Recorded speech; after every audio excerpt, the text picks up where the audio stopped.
Persyaratan supaya kerjaan antum bernilai ibadah.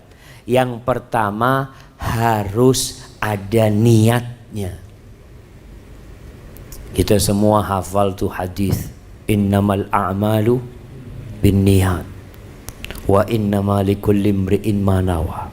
Semua amalan itu harus ada niatnya. Bukan cuma sholat yang harus ada niatnya. Bukan hanya berhaji yang pakai niat. Bukan hanya puasa yang pakai niat. Bekerja pun perlu niat.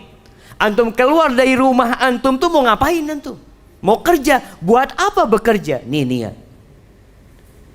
Apa niatnya? Niatlah untuk memberikan nafkah kepada dirinya sendiri, supaya nggak minta-minta sama orang. Yang kedua, niat buat keluarganya. Anak punya keluarga Pak Ustaz. Makanya anak-anak yang kuliah berusaha untuk kerja supaya tidak beratkan orang tuanya. Kalau bisa dia yang kirim duit buat orang tuanya. Kesian orang tua kerja.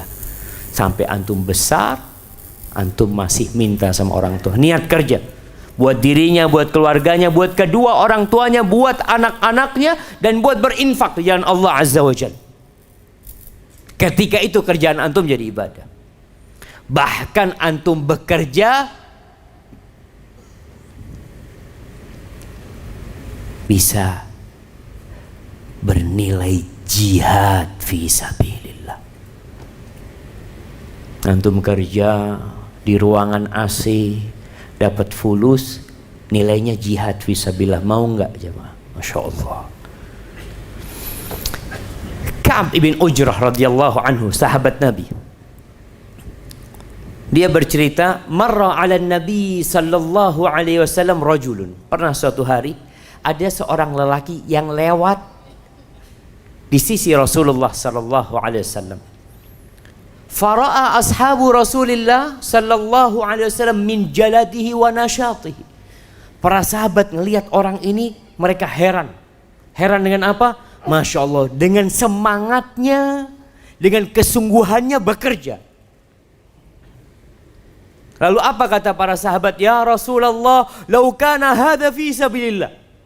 Wahai Rasulullah, kalau ini orang dipakai kekuatannya, kesungguhannya untuk berjihad di jalan Allah. Artinya ketika melihat orang gagah perkasa, sehat, kerjanya bagus, kalau di jalan Allah kan akan semakin besar pahalanya. Apa kata Rasul sallallahu alaihi wasallam? Ingin memberikan penjelasan kepada para sahabatnya.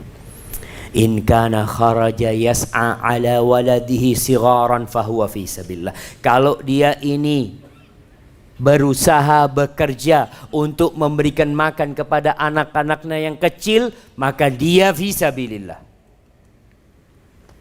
Wa in kana kharaja yas'a ala abawaini syaikhaini fahuwa fi sabilillah. Kalau dia berusaha kerja demi untuk mencukupi kedua orang tuanya yang sudah sepuh, fahuwa fi sabilillah. Ini orang di jalan Allah. Bukan hanya fisabilillah engkau pergi jihad berperang, enggak. Wa in kana kharaja yas'a ala nafsihi ya'ifuha fahuwa fisabilillah.